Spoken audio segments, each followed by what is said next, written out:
Alright. On my way to Guitar Center. Pick up my new axe. I'm gonna be unboxing a Schecter Banshee. This is actually the first Schecter I've ever owned.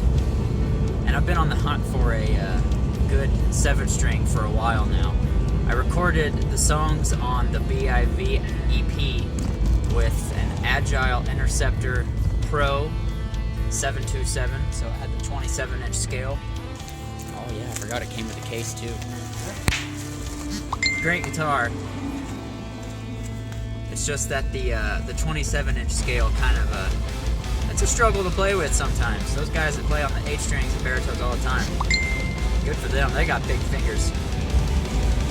So Schecter is 26.5-inch scale, and the guitar that I recently played for our last couple shows was Ibanez RG model. It's a 7421 PB, the poplar burl top, blue guitar, beautiful guitar. I actually got it in the Breathe instrumental playthrough video. Go check it out.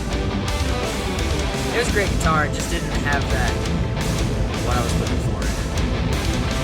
That was my live guitar. The Agile was live and an album guitar, and so now this new Schecter, I'm hoping that it fits my criteria for all the things that I'm looking for in 7-string. So we'll find out.